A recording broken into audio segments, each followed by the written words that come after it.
Bismillahirrahmanirrahim. Assalamualaikum warahmatullahi wabarakatuh.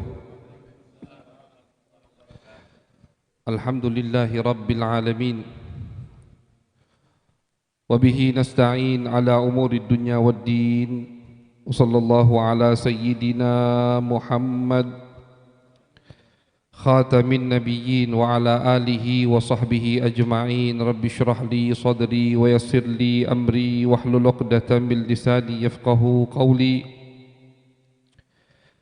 Subhanaka la ilma lana illa ma 'allamtana innaka antal alimul hakim. Allahumma salli ala sayyidina Muhammad الفاتح لما أغلق والخاتم لما سبق ناصر الحق بالحق والهادي إلى صراطك المستقيم وعلى آله حق قدره ومقداره العظيم. أما بعد، معاشر الحاضرين، معاشر الحبائب، معاشر الآباء، معاشر الأساتذة، bil khusus Abuya Al-Habib Umar Abdul Aziz bin Abdul Rahman bin Syahab wal Habib Ali Al-Bin Hamid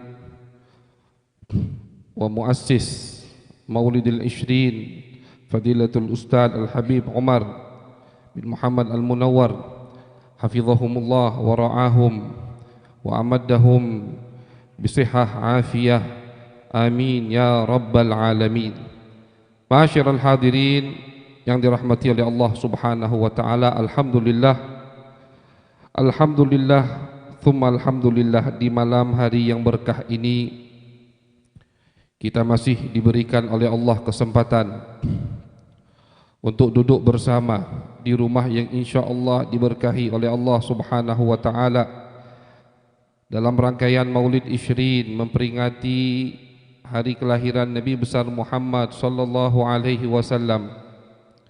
Memperingati Nabi adalah satu-satunya jalan kita mendapatkan ketenteraman jiwa di zaman akhir ini, ma'asyiral hadirin.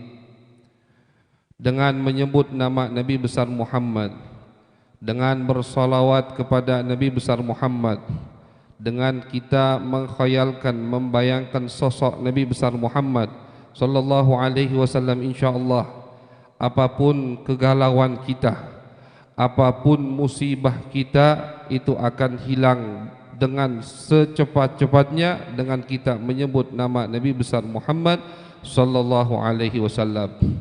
Bagaimana tidak, beliau itu adalah sosok yang sangat sempurna, sempurna dari segala hal. Kita kalau buka kitab Abuya Sayyid Muhammad Alawi Al-Maliki, beliau punya kitab yang berjudul Muhammad Al-Insanul Kamil. Gak usah buka kitabnya dulu, buka faharisnya, buka isi daftarnya, halamannya. Itu kita akan terkagum-kagum melihat betapa sempurnanya Nabi besar Muhammad. Sempurna di dalam khalqan, penciptaan daripada tubuh yang beliau miliki. Sempurna khuluqan, akhlak yang beliau miliki. Sempurna dari segi ibadatan, ibadahnya kepada Allah sangat sempurna sekali, luar biasa. Abuya Sayyid Muhammad Alawi Al-Maliki menguraikan kesempurnaan Nabi besar Muhammad sallallahu alaihi wasallam di dalam kitab tersebut. Fahuwallazi tamma ma'nahu wa suratuhu. Al-Imam Al-Busiri mengatakan Nabi Muhammad adalah alladzi tamma ma'nahu wa suratuhu, yang sempurna zahir batin itu Nabi besar Muhammad. Sempurna luar dalam Nabi besar Muhammad. Sempurna apa yang dilihat dan apa yang tidak dilihat. Sempurna apa yang diriwayatkan oleh sahabat kepada kita atau yang tidak diriwayatkan oleh sahabat kepada kita. Sempurna Nabi besar Muhammad. Bahkan Al-Imam Al-Busiri di dalam Qasidah Hamziyah, di tempat lain beliau mengatakan innama mathalu sifataka linnas kama mathala an-nujumal ma'u. Kata beliau, sahabat itu ya Rasulullah ketika meriwayatkan sifatmu, ketika menceritakan tentang pribadianmu, itu hanya seperti menceritakan sesuatu yang mereka lihat dari pantulan air. Mereka melihat dari pantulan air bulan, belum mereka melihat bulan secara langsung, tapi yang mereka lihat bulan di pantulan air. Itulah yang mereka riwayatkan kepada kita. Tapi hakikah daripada Nabi besar Muhammad sallallahu alaihi wasallam yang kita peringati malam ini kelahirannya, itu tidak bisa satu manusia pun mengungkapkan kesempurnaan Nabi besar Muhammad. Laisa yadri qadral habibi siwallah famadha yaquluhul fusaha'u. Beliau mengatakan, Al-Imam Al-Busiri, tidak ada yang tahu kadar Nabi besar Muhammad kecuali Allah subhanahu wa ta'ala. Maka apa yang bisa dikatakan oleh para penyair untuk memuji dan memuja Nabi besar Muhammad sallallahu alaihi wasallam? Kalau kita baca daripada kitab-kitab yang meriwayatkan bagaimana sifat Nabi besar Muhammad, atau kita baca kitab yang menyebutkan khususiyah Nabi besar Muhammad, contohnya kitab Khasaisul Kubra karya Al-Imam As-Suyuti, maka kita akan dapati betapa begitu agung, begitu sempurnanya Nabi besar Muhammad. Banyak dari anggota tubuh Nabi yang di situ Allah kumpulkan 3 hal. Yang pertama, sempurna khalqan, ciptaannya. Yang kedua, sempurna khuluqan, akhlaknya. Dan yang ketiga, ada mukjizah di dalam tubuh tersebut. Salah satu contoh, muka Nabi besar Muhammad sallallahu alaihi wasallam. Sahabat mengatakan Nabi Muhammad memiliki muka yang paling indah. Lam yakun bil mutahham wala bil mukaltham wa kana fi wajhihi tadwir. Ini diriwayatkan oleh Hindun anak Siti Khadijah radhiyallahu taala anha. Kata sahabat Hindun bin Abi Halah, Nabi Muhammad sallallahu alaihi wasallam memiliki muka yang tidak terlalu bulat juga tidak lonjong. Muka Nabi itu sedang. Wa kana fi wajhihi tadwir, tapi lebih banyak bulatnya daripada lonjongnya. Itu muka Nabi besar Muhammad sallallahu alaihi wasallam yang sangat sempurna khalqan, ciptaannya. Kemudian khuluqan, dari muka yang sempurna ini ada akhlak yang begitu mulia. Sahabat mengatakan kana Rasulullah la yalqa ahadan biwajhin yakrahuhu. Nabi itu, kata sahabat, enggak pernah menemui seseorang dengan muka, dengan penampilan, dengan raut muka yang orang akan Nabi temui tidak suka. Selalu enak dilihat Nabi besar Muhammad. Jangankan sahabatnya, musuhnya saja yang melihat Nabi jatuh cinta dengan Nabi Muhammad. Belum melihat, belum mendengar nasihat Nabi, belum beliau berbicara dengan Nabi, melihat Nabi jatuh cinta. Abdullah bin Salam mengatakan ketika Nabi Muhammad datang masuk ke kota Madinah hijrah, itu sahabat pada datang kepada Nabi Muhammad. Aku pengen melihat siapa ini Muhammad. Siapa ini Nabi akhir zaman, betul atau tidak? Injafalan nasu ilai, orang datang berbondong-bondong ingin bersalaman dengan Nabi. Maka aku datangi juga. Falamma ra'aituhu wastabantuhu, dan ketika aku melihat mukanya dan aku perhatikan, aku pasati mukanya, araftu anna wajhahu laisa biwajhin kadzdzab. Aku tahu, aku yakin ini muka bukan muka pembohong, muka yang begitu indah. Mudah-mudahan kita diberikan oleh Allah nikmat untuk bertemu dengan muka tersebut di dunia sebelum di akhirat. Amin ya rabbal alamin. Khalqan wa khuluqan, akhlak ciptaan muka yang sempurna. Kemudian khuluqan, akhlak muka yang sempurna. Mukjizatan, enggak sampai di situ. Allah berikan juga mukjizat melalui muka Nabi besar Muhammad sallallahu alaihi wasallam. As-Sayyidah Aisyah meriwayatkan, ketika aku lagi menjahit di tengah malam, kata Siti Aisyah, tiba-tiba minyak atau lampu api yang digunakan oleh orang dulu itu mati, padam. Jarumku jatuh, saqatatil ibrah, jarum jatuh, lampu lagi mati. Aku cari, kata Siti Aisyah, enggak ketemu. Fadakhalan Nabi sallallahu alaihi wasallam fa adaatil hujrah. Masuk Nabi, kamar langsung terang dari mukanya Nabi besar Muhammad sallallahu alaihi wasallam. Ketemu langsung, kata Siti Aisyah. Langsung aku ketemu, tadi jarum yang enggak ketemu, masuk Nabi, lampunya masih padam, muka Nabi Muhammad menerangi kamar yang lagi padam. mukjizah dari muka Nabi besar Muhammad sallallahu alaihi wasallam, khalqan wa khuluqan wa mu'jizatan. Kemudian salah satu contoh yang lain daripada kesempurnaan yang dimiliki oleh Nabi besar Muhammad sallallahu alaihi wasallam, Nabi Muhammad sallallahu alaihi wasallam memiliki mata yang begitu indah. Kana Rasulullah sallallahu alaihi wasallam akhalal ainain ad'ajal ainain. Sahabat mengatakan Nabi memiliki mata yang sempurna. Nabi walaupun tidak pakai celak itu seperti lagi pakai celak. Beliau memiliki mata yang bundar. Karena Rasulullah SAW karena Rasulullah syadidu sawadil ain. Mata yang Nabi miliki itu yang bagian hitamnya sangat hitam. Jadi mata Nabi itu warnanya hitam. Jadi mata yang bagus itu yang warnanya hitam. Kita sekarang kan tidak, karena kita banyak ditipu oleh orang Eropa. Kalau kita ngelihat orang yang matanya biru, takjub kita. Padahal bukan itu mata Nabi besar Muhammad. Mata Nabi itu ada ajal ainain, yang hitamnya sangat hitam, tapi yang putihnya agak ada sedikit kemerah-merahan. Itu mata yang sempurna yang dimiliki oleh Nabi besar Muhammad sallallahu alaihi wasallam. Khalqan, ini ciptaannya sempurna. Khuluqan, apa akhlak mata Nabi? Allah puji di dalam Al-Quran, ma zaghal basaru wa ma tagha. Kata Allah ketika Muhammad sedang mi'raj, ketika Muhammad sedang menghadapku, ketika Muhammad sedang melalui langit pertama, langit kedua, itu matanya tidak jelalatan, kata Allah. Itu matanya enggak jelalatan. Tidak akan Nabi menoleh hal yang tidak diperintahkan Allah untuk dilihat oleh Nabi. Ketika Nabi sedang berhadapan dengan Allah, menunduk Nabi besar Muhammad. Beliau tidak ngelongok kemana-mana. Orang kalau masuk ke tempat yang aneh, bayangkan Nabi itu melihat yang macam-macam di langit sana. Tapi beliau tidak akan lihat kalau tidak diperintahkan oleh Allah subhanahu wa ta'ala.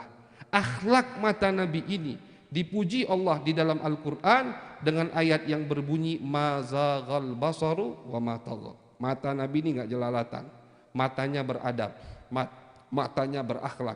Jangankan di langit, di bumi pun sahabat mengatakan jullu nadharihi aktsaru kana Nabi sallallahu alaihi wasallam atwalu nadharihi ilal ardi, nadharuhu ilal ardi atwalu min nadharihi ilas sama. Kata sahabat, Nabi itu pandangannya ke bawah lebih banyak daripada pandangannya ke atas.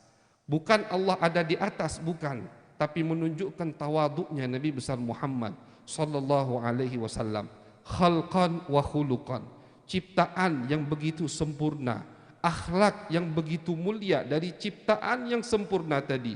Wa mu'jizatan, jangan lupa ada mukjizah dari mata tersebut. Kana yara fid dhalma mithla ma yara fid dhaw, kata sahabat.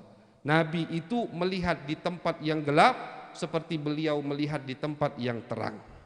Gak butuh Nabi dengan cahaya, gak butuh Nabi dengan nur, karena beliau adalah nur.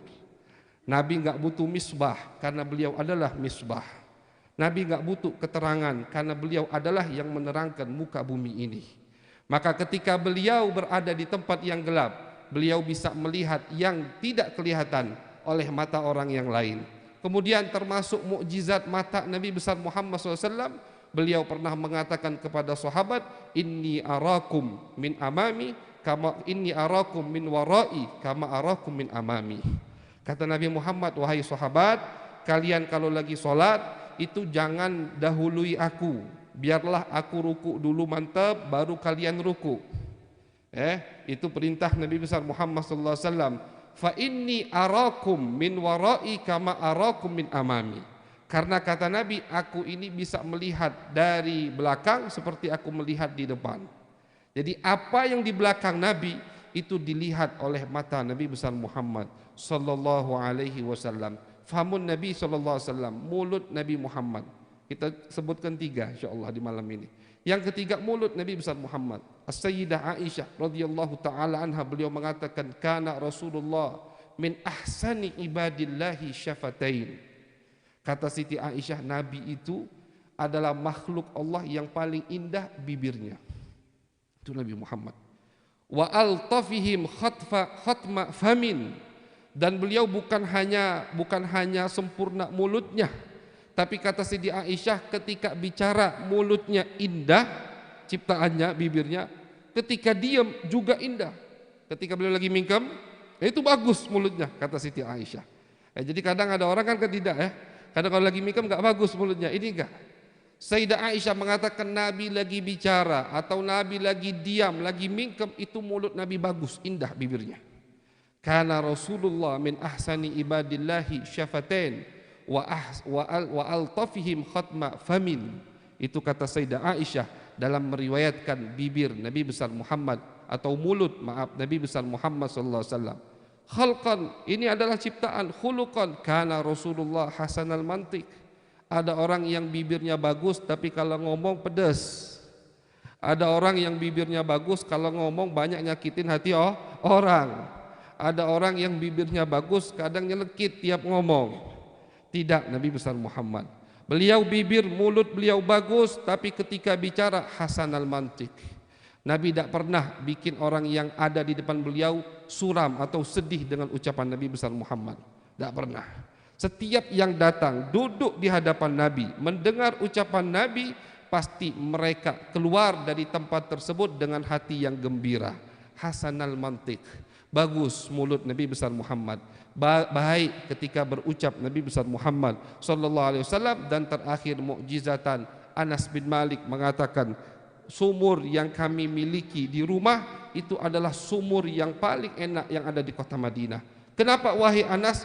Karena sumur itu pernah diludahi oleh Nabi besar Muhammad sallallahu alaihi wasallam, khalqan wa khuluqan wa mukjizatan. Dan ini semua ada pada tubuh Nabi besar Muhammad sallallahu alaihi wasallam. Itulah yang dimaksud oleh Al-Imam Al-Busiri, fahuwallazi tamma ma'nahu wa suratuhu. Beliau adalah orang yang sempurna zahir batinnya.